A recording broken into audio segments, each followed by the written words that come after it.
অনেকে বলেন অনেক গানের সুরই আমাদের নয়, কিন্তু আমরা সেটা বলি না, চেপে দিই। এটা সরাসরি বলে হচ্ছে। তার কারণ হচ্ছে এই গানটা সুর যিনি দিয়েছেন তিনি মোটামুটি সঙ্গীত জগতের নাম করা লোক, তার নাম হচ্ছে বেথোভেন। তিনি একটা 9th সিম্ফনি বলে জিনিস তৈরি করেছিলেন, তার ওড টু জয় বলে একটা পার্ট আছে, সেটা খুব বিখ্যাত, সেটা সারা পৃথিবীতে একটা দুর্দান্ত মিউজিক পিস হিসেবে খুব বিখ্যাত। কেন গাইছি?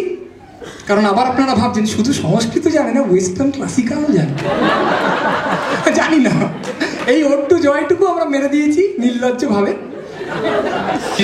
আপনারাও কিন্তু ওয়েস্টার্ন ক্লাসিক্যাল জানেন, ভাবছেন জানেন না কিন্তু জানেন। কেন? কোথায় শুনেছেন? কলিং বেল আর রিংটোন।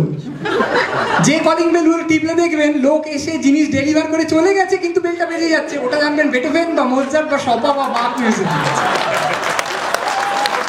ফোনেরও সেই রকমই ব্যাপার। তো আমরা অত্যন্ত কৃতজ্ঞ। এটা শিবুই আমাকে বলেছে, আমার কাছে জানতে পেরে যে এই গানটা আমি লিখেছি, যে বেথোভেন যে অতদিন আগে তোমার জন্য একটা সুর করে চলে গেলেন তুমি জানলে করতে।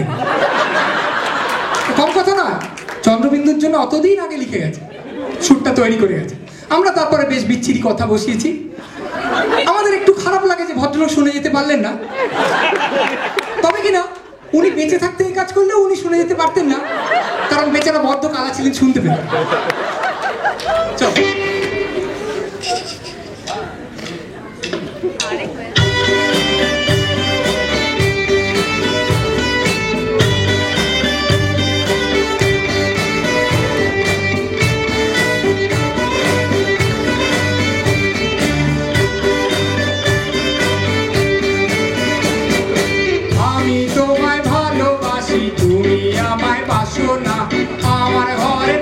দিয়ে যাও ভেতরে, কেন আসো না?